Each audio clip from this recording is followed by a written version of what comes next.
Amén. Pues otra vez bienvenido, qué bueno que estás aquí esta noche. Y quiero hablarte de un tema importante, bueno, que todos los temas son importantes, pero el Evangelio tiene que ver con Dios, ¿verdad? Todo lo que hacemos tiene que ver con Dios, nuestro Creador, y algo que nos enseñó el Señor Jesús también era pues esa comunión con el Padre, nos la recordó constantemente en su mensaje, nos habló del amor, nos habló de su misericordia, nos habló del reino de los cielos donde está el Padre.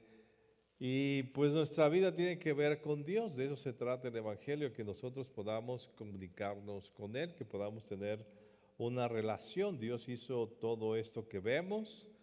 Este universo Dios lo hizo con un plan, con un propósito, nos puso en la tierra, la acomodó, la arregló, nos puso ahí y aquí estamos, aquí sigue la humanidad viviendo, sin entender todavía muchas cosas, sin entender este majestuoso universo, sin entender aún muchas cosas de la misma tierra, aún no alcanza a entender todavía muchas cosas que pasan en la tierra, en el cuerpo humano, en la creación. Y de eso se trata, que nosotros podamos relacionarnos con Dios. Entender la grandeza de Dios, la majestuosidad de Dios, la presencia de Dios, nos es muy difícil. Te decía, al mirar este mismo universo, el ser humano no lo alcanza a entender, o sea, cómo tantos miles de millones de estrellas, estamos nosotros ahí en un tamaño mínimo, en este gran universo, y este universo vemos sus reglas, vemos su orden, vemos todo lo que pasa y la misma tierra cómo ha sido guardada, cómo da vuelta cada año alrededor del sol y cómo tiene su propio eje, todo acerca del día, de las 24 horas, todas estas cosas, ¿no? Majestuosas, pues si esto nos parece tan majestuoso, pues ¿quién no es Dios? ¿Verdad? Que hizo todas estas cosas. Aquel pasaje que dice el profeta que la tierra es estrado de los pies de Dios y el universo es su trono, pues imagínense, si el universo es su trono, pues ¿qué tamaño tiene Dios? O sea, no lo alcanzamos a asimilar, no lo alcanzamos a entender, no podemos entender a Dios en su totalidad, es inmenso. Solamente podemos creer lo que nos dice la palabra, pero ese Dios majestuoso, poderoso, infinito, invisible, la pregunta es, ¿cómo nos podemos relacionar con Él? O sea, ¿podremos nosotros, siendo seres humanos, aún nosotros, si miramos a nuestro alrededor, comparados en este mundo, ni siquiera al universo, sino solamente al mundo, al país, a la ciudad donde estamos, decimos, pues qué pequeño soy, ¿no? Y tal vez pues no tengo una gran reconocimiento a nivel mundial, no soy reconocido ni siquiera en mi ciudad, a veces ni siquiera en el vecindario nos conocen. O sea, ¿cómo es posible que yo, siendo quien soy, pueda comunicarme con Dios? ¿Será posible que el ser humano pueda comunicarse con Dios? Al leer las Escrituras, vemos que Dios da la gran oportunidad de comunicarnos con Él. Dios sí quiere comunicarse con nosotros y que nosotros nos comuniquemos con Él.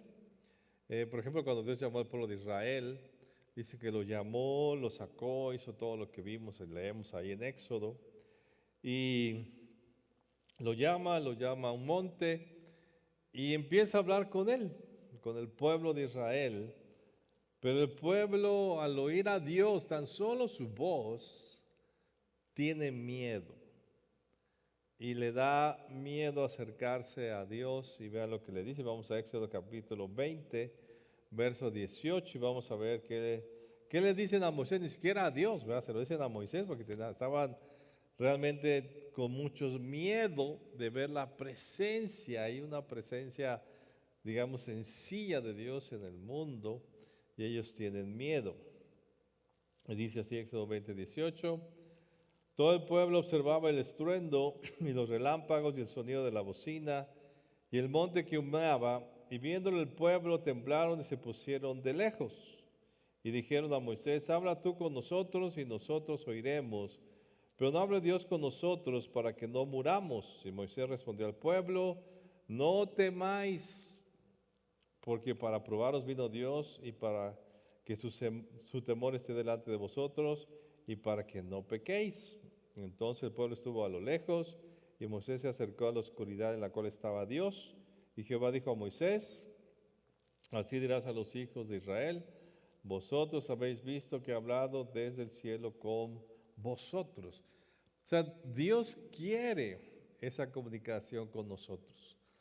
Pero a nosotros nos es difícil por nuestra humanidad, por nuestra condición de pecado. Nos es difícil esa relación con Dios. Pero sí quiere Dios y sí podemos nosotros. Ellos lo rechazaron, ellos dijeron: no queremos que Dios nos hable, mejor a través de ti, mejor buscaron medios más fáciles. Y yo creo que eso es lo que la humanidad ha hecho, ha querido que Dios le hable a través de objetos, de santos, como que es más fácil hablarle a una estatua que hablarle a Dios. Yo creo que en una mente da menos temor, o que a través de ciertos ritos o ciertas cosas humanas, el ser humano se puede acercar a Dios, como que menos miedo tenemos. Por eso pusieron a Moisés: mira, preferimos hablar contigo. A ti te conocemos, te vemos, ahí estuviste con nosotros en todo este proceso de salida de Egipto, pero Dios es majestuoso y no queremos. O sea, qué triste, ¿no?, que el ser humano no quiera. Y vean que Dios le dice: yo les hablo, yo quiero hablar con ustedes. Para eso me manifesté a ustedes, hablarles desde el cielo, pero no quieren oírme. Y Dios ha hablado al mundo. ¿Pero de qué manera habla Dios? Imagínense si de esta manera, con algunos truenos, relámpagos, y nos ha pasado que en una tormenta nos da miedo esos truenos, ese majestuoso ruido que se oye en los cielos, más impactante que cualquier concierto. ¿Cómo se oye ese sonido de esos truenos? Nos da miedo. Entonces, ¿cómo nos puede hablar Dios? ¿Cómo queremos que mantener esa relación con Dios si nos da miedo? ¿Cómo podemos hacerlo? Bueno, pues la Biblia nos muestra una y otra vez el deseo de Dios de comunicarse, como en este caso con el ser humano, pero también nos enseña la manera de hacerlo. Aquí encontramos cómo puedo yo acercarme a Dios. ¿Cómo es que yo puedo acercarme a ese Dios majestuoso, temible, poderoso, infinito, invisible? ¿Cómo, siendo yo una persona X, puedo comunicarme con Él? Pues ahí está escrito. Entonces aquí en la Biblia nosotros podemos darnos cuenta de cómo nosotros, como simples seres humanos, podemos acercarnos a Él a través de las formas que Él ha establecido. Dios quiere que y esta comunicación, que es lo que más me gusta y veo en la palabra, vean que Dios no quería hablarle a Moisés y después que Moisés le hablara al pueblo. Dios quería hablar con todo el pueblo. Por eso le dije a Moisés: tráeme a todo el pueblo. Yo quiero hablar con todo mi pueblo, no solamente contigo. Pero ellos no quisieron. Entonces Dios quiere hablarnos de manera personal. Dios no quiere hablarte solamente a través de los pastores, de una predicación. Dios te quiere hablar directamente. Pero hay maneras, hay formas que esta palabra nos enseña de cómo acercarnos a Dios, cómo Dios ha establecido esa comunicación o esa relación que podamos tener con Él, cómo se ha establecido de modo que nosotros como seres humanos nos podamos acercar a Dios. Él ya puso ese medio, Él es todopoderoso, pero Él sabe quiénes somos nosotros. Por eso Él nos dice a través de la Escritura cómo podemos nosotros relacionar, no solamente comunicarnos, sino relacionarnos con ese Dios todopoderoso. Y yo quiero enseñarte algunas maneras. Hay muchas cosas que están establecidas en la palabra. Hay formas, hay reglas, hay principios que Dios ha establecido para que nosotros tengamos y mantengamos una relación con Él de manera general, sí, como pueblo, pero también de manera personal. Dios quiere hablarte de manera personal, directamente contigo. Eso es lo que vino a enseñarnos el Señor Jesús. Dios quiere una comunión directa con cada uno de nosotros. Mira, te voy a enseñar solamente algunos ejemplos. Hay muchas y tú lo tienes que descubrir. Pero solamente voy a dar algunos ejemplos para que los puedas ver. Y el primer ejemplo que encontramos en la Escritura es que Dios nos enseña, y la Biblia nos enseña que nadie le ha visto. Ningún hombre le ha visto. Y uno dice, pero sí, no lo vio Moisés, no lo vio otros personajes, Gedeón. Vieron figuras de Dios, pero no vieron a Dios como tal. Ni siquiera Moisés, ¿verdad? Habló con él todo, pero no lo vio. Y eso nos lo dice Juan capítulo 1, verso 18. Dice, a Dios nadie le vio jamás. O sea, nadie ha visto a Dios. Nadie. Primera Timoteo, y si quieres búscalo conmigo. Primera Timoteo capítulo 6, verso 16.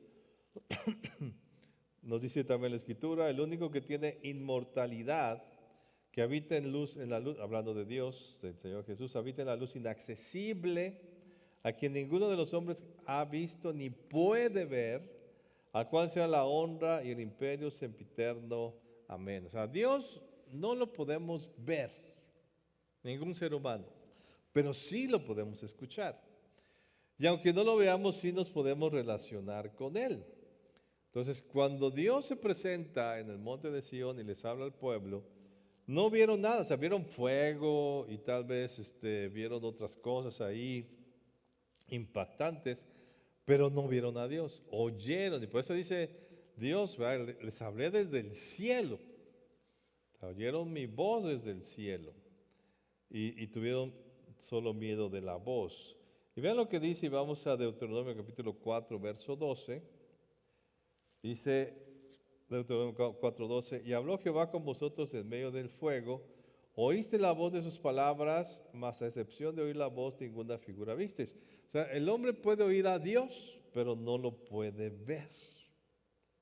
Ese es un principio. Entonces, ¿cómo relacionarme con un Dios que no puedo ver? Por eso de ahí, nosotros no podemos comunicarnos con Dios a través de figuras. O sea, yo no puedo poner una imagen de Dios para poderle hablar. Para nosotros como que es más práctico, ¿verdad? Como seres humanos es más fácil, más sencillo. Bueno, aquí está tu Dios, está de oro, tiene esta figura que tú conoces, tal vez de serpiente, o de un animal, o de ser humano. Habla con Él. Para nosotros es más fácil, en el sentido físico, hablar de esa manera, pero Dios dice no. O sea, conmigo no puedes hablar a través de imágenes porque no me puedes ver. Y si no me puedes ver, no hay ninguna cosa que hayas visto que se asemeje a mí.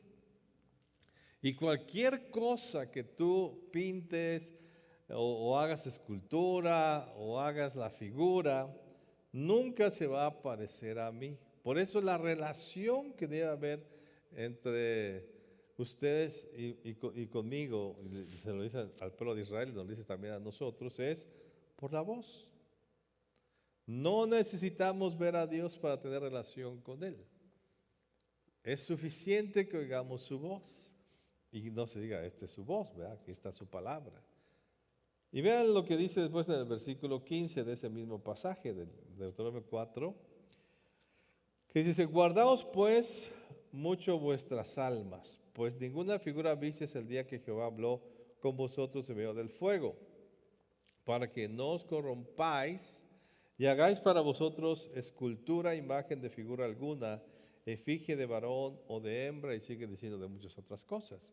Entonces, mi comunicación con Dios no es a través de imágenes, no necesito una imagen para yo tener una relación con Dios. Tal vez humanamente me es más fácil, pero no debo seguir los principios que yo entiendo o crea o lo más fácil para mí. Yo debo seguir los principios de Dios. Y Dios quiere que nosotros tengamos una imagen más grande que Él, tan grande que ni siquiera la podemos imaginar. Ese es el deseo de Dios. Dios es tan grande que mi mente ni siquiera alcanza a imaginarse su grandeza. Por eso no hay figura humana, no hay luz más potente, no hay nada creado, ni siquiera las estrellas, ni una galaxia, ni el sol. No hay nada que se pueda asemejar a su grandeza. Por eso yo no puedo relacionarme con Dios hablándole a una imagen o haciendo una imagen de Él. Porque nadie ha visto a Dios. Ningún ser humano puede ver a Dios, entonces no podemos hacer ninguna figura de Él para comunicarnos. Solamente nuestra comunicación debe ser por medio de la voz. Entonces yo me puedo dirigir a Él donde quiera que esté, en el lugar que esté, yo puedo levantar mi voz y Dios, que es omnipresente, me va a escuchar. Eso sí, mi mente puede pensar y decir, bueno, pues si Dios lo llena todo, aquí donde esté, en el metro, en mi casa, o en la Ciudad de México, o en otro lugar, si yo levanto mi voz, Dios me va a escuchar. No lo voy a ver. Tal vez seguiré viendo la pared que estoy viendo, seguiré viendo tal vez el árbol que estoy viendo, seguiré viendo la ventana del metro, cómo está cruzando rápidamente, pero sé que Dios está ahí. ¿Por qué? Porque es más grande que lo que mi mente puede imaginar. Pero Él dice que Él escucha mi voz y Él nos habla. Yo puedo oír su voz, no tal vez no audible como lo hizo el pueblo de Israel, pero aquí está su voz y también nos habla al corazón. Entonces por eso Dios una y otra vez, y si tú lo ves en el Antiguo Testamento, se molesta con el pueblo de Israel de por qué hace figuras de Él. ¿Por qué adora a dioses que acaba de hacer de un tronco de madera, de yeso, de pintura, de oro, de lo que sea? Dice, ¿por qué? Si yo soy más grande que eso.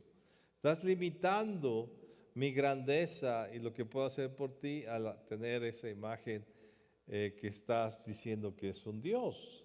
Entonces, la manera en que yo me voy a comunicar con Dios es con la voz, no con la imagen. Nunca nadie ni podrá pintar a Dios, ni siquiera de Jesús.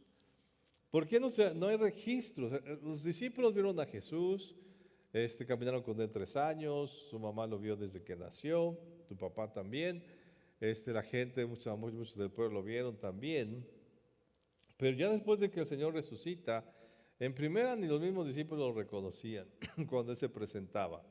¿Y qué dice después la Escritura? Si conocimos a Jesús en la carne, ya no lo conocemos, porque ya Jesús regresa a su divinidad y no hay imagen con la que yo pueda representar a Jesús.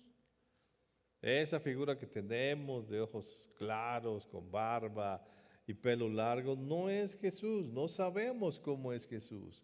Ese manto que dice, el manto sagrado, que ya sacaron fotos de cómo era Jesús, no es cierto. No hay nada de eso, no podemos representar a Jesús. Aun si alguien lo vio en la carne, como le pasó a muchos discípulos, después ya no lo reconocieron en la figura humana que tuvo en la tierra. Entonces no podemos hacer ninguna imagen de Jesús, ni de Dios, porque Él es Dios. No podemos, solamente tenemos que comunicarnos con Él y en nuestra mente saber que Dios es poderoso y majestuoso y que al Dios con el que tú te estás relacionando es más grande que este universo, que estos millones y millones de galaxias que dicen que los han descubierto ahí con estos telescopios tan grandes que ha hecho el ser humano y que ni siquiera ha alcanzado a ver la mínima parte del universo. Pues Dios es más grande que todo este universo.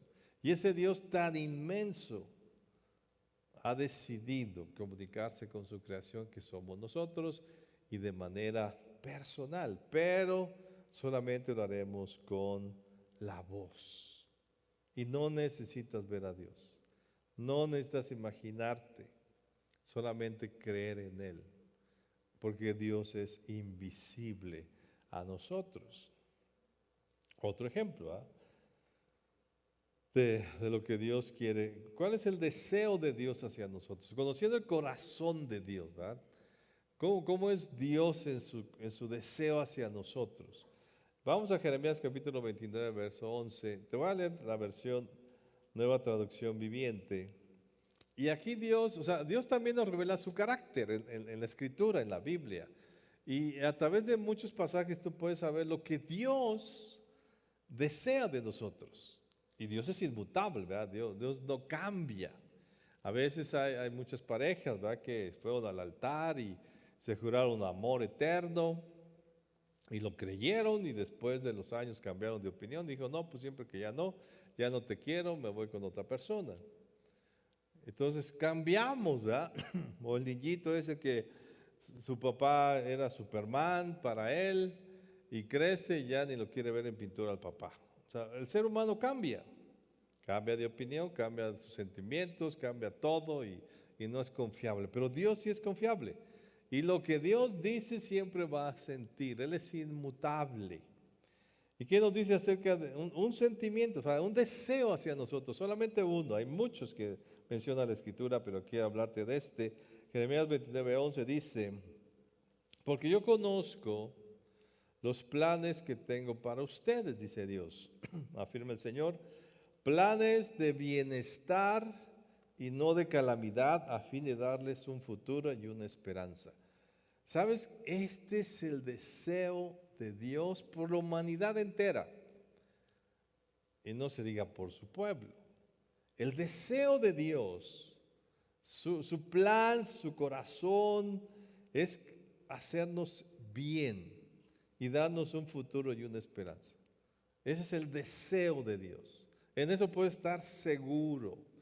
Dios desea lo mejor para ti. Ahora tú dices, pero entonces, ¿por qué hay circunstancias adversas? ¿Por qué pierdo mi trabajo? ¿Por qué hay enfermedad? ¿Por qué hay dolor? ¿Por qué hay pérdidas?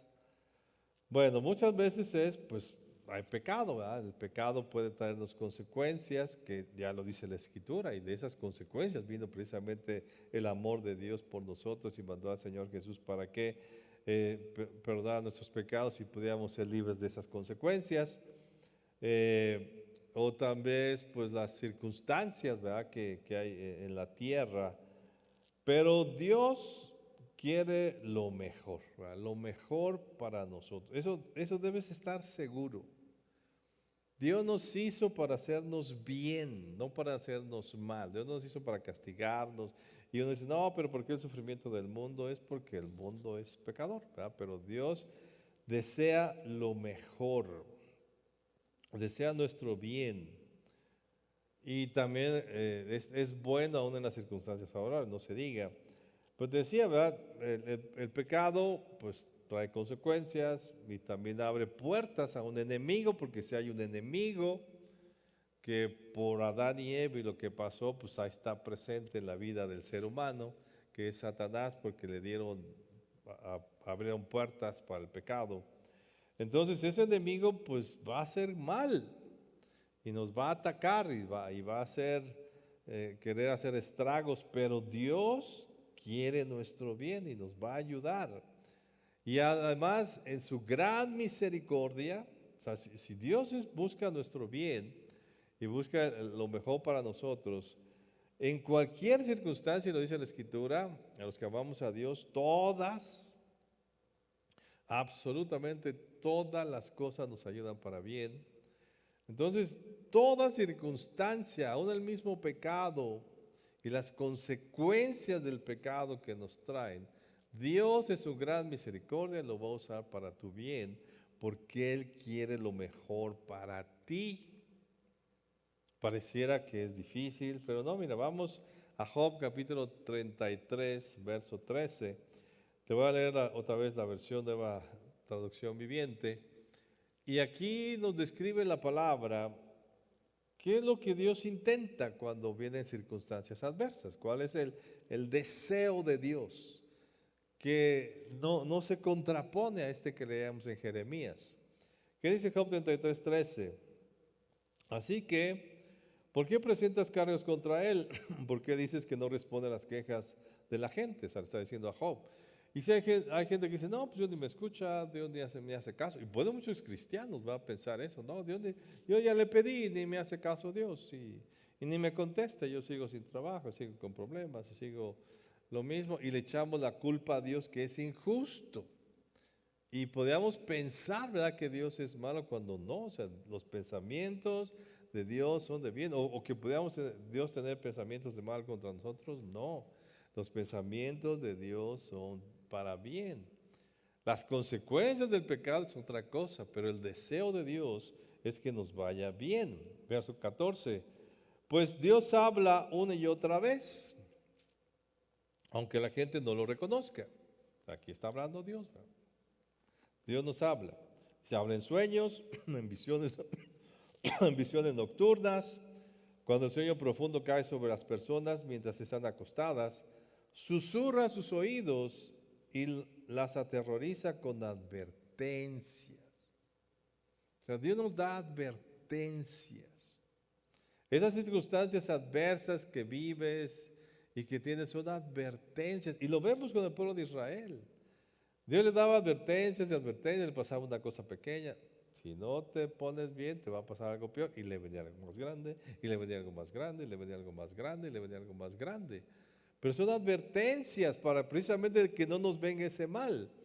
Recuerdo cuando el Señor Jesús sana a un ciego y dice que se pierde, y después lo ve más tarde en la multitud, le dice el Señor Jesús, lo encuentra y dice, mira, no peques más para que no te venga algo peor. Vean la advertencia del Señor Jesús. Dice, no peques más, te lo está advirtiendo el Señor Jesús, para que no te venga algo peor. Y eso es lo que Dios está haciendo. Cuando nos pasan cosas adversas y las mismas consecuencias, mira, ya no le sigas porque te va a venir algo peor. Y yo no quiero que te venga algo peor. Yo no quiero que sufras, yo no quiero que te vaya mal. Pero te lo estoy advirtiendo, ¿ve? Hay advertencias. Dios nos advierte para que nos detengamos y no nos vengan cosas peores. Pero a veces no escuchamos. ¿Y qué va a pasar si no escucho a Dios?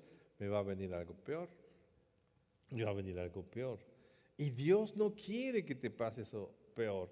Por eso te da advertencias. Verso 17. Él hace que se aparten de sus malas acciones. A veces nos es difícil dejar el pecado. Nos cuesta. Es la lucha que nos menciona también el libro de Hebreos. Y de cómo luchamos la carne con el espíritu, todo eso. Hacemos lo que no queremos hacer. Hay una lucha contra el pecado. Entonces, ¿qué pasa? Pues es muchas veces las cosas adversas, eso difícil de nuestra vida, nos aparta del pecado para que no nos vengan cosas peores. Nos hace reflexionar del error que estamos cometiendo y entonces corregimos, pero nos costó tal vez algo muy fuerte. Pero el deseo de Dios es que te apartes de tus malas acciones. ¿Para qué? Para que las malas acciones no te traigan cosas fuertes. No las deja caer en el orgullo, o sea, quiebra tu orgullo. O sea, te pone circunstancias para que no te sientas orgulloso y te olvides de Él. Dice más, te pasan cosas para que no te mueras, dice el verso 18. Él las protege de la tumba, de cruzar el río de la muerte. O sea, hay cosas que Dios permite en tu vida para que no te mueras, para que reacciones antes de irte a hacer algo peor que te mate. 19, otras veces Dios emplea el dolor para disciplinar a la gente en su lecho de enfermo. Con dolores incesantes en sus huesos, ellos pierden el apetito, no desean la comida ni la comida más deliciosa, su carne se consume y son puro hueso. O sea, a veces Dios tiene que llegar a ese punto. Están a las puertas de la muerte. Los ángeles de la muerte los esperan, pero sí aparece un ángel del cielo, un mensajero especial para interceder por una persona y para declarar que es recta. Y él le tendrá compasión y dirá, sálvalos de la tumba, porque he encontrado un rescate por su vida. Y ese es por supuesto el Señor Jesús, que nos rescató de la... Podemos pedirle perdón y nos perdona y nos liberamos de esas consecuencias. Pero el deseo de Dios es bueno. Verso 25, entonces su cuerpo se volverá tan sano como el de un niño, fuerte y juvenil otra vez. Cuando él ore a Dios será aceptado y Dios lo recibirá con alegría y lo restaurará a una relación correcta. Otra vez, Dios quiere una relación correcta. Necesitamos una relación correcta con Dios, por eso a veces nos pasan ciertas cosas, porque somos muy orgullosos o testarudos o pecadores. Y entonces pasa todo esto, ¿para qué? Para que yo tenga una relación correcta con Dios.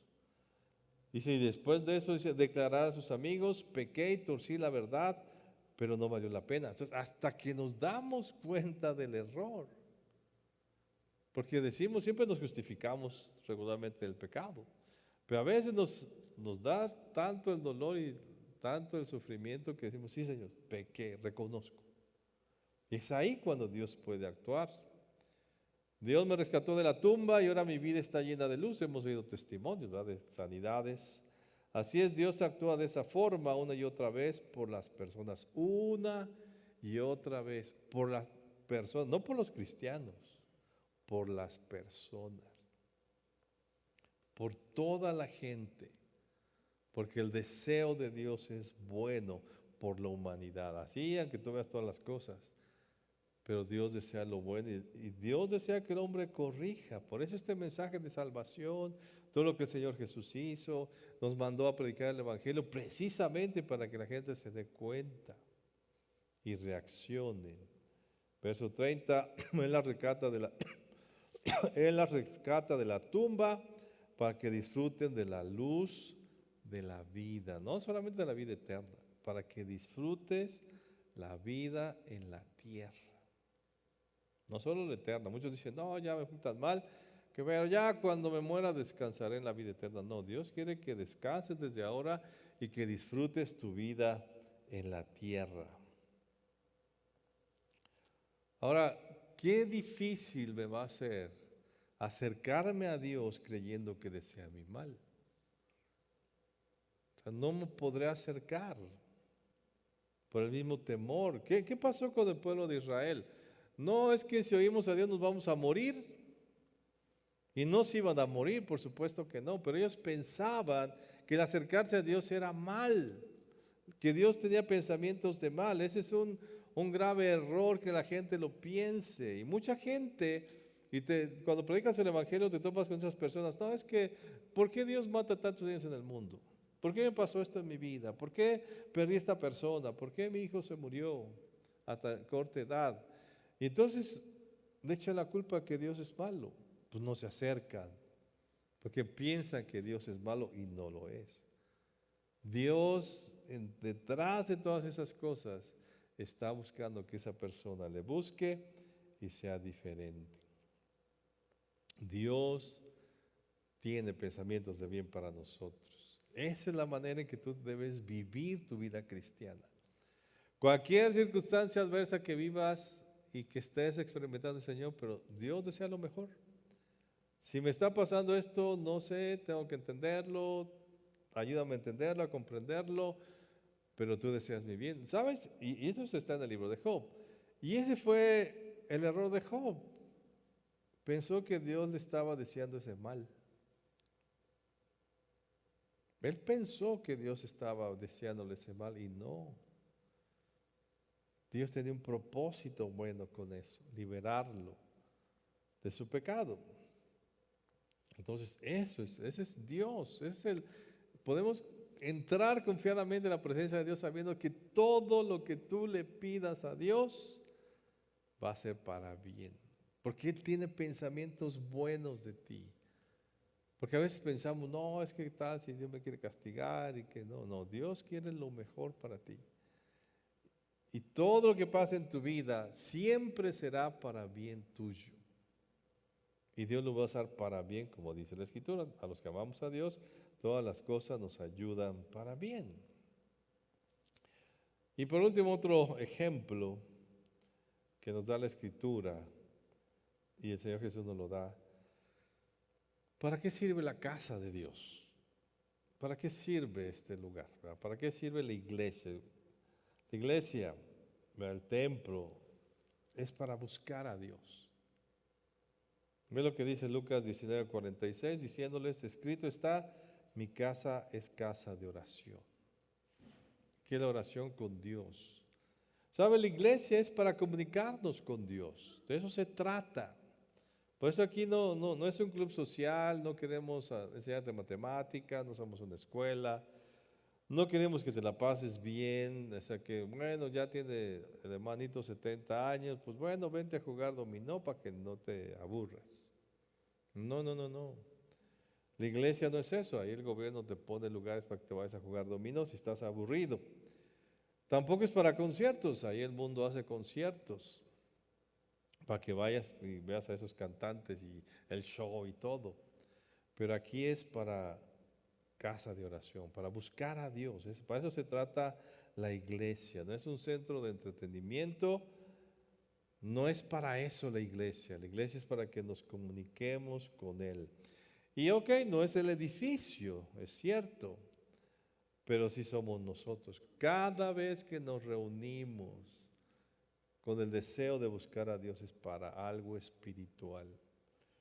La iglesia se reúne para hacer algo espiritual, para buscarle, para un crecimiento espiritual, para un entendimiento espiritual. Para eso es la iglesia.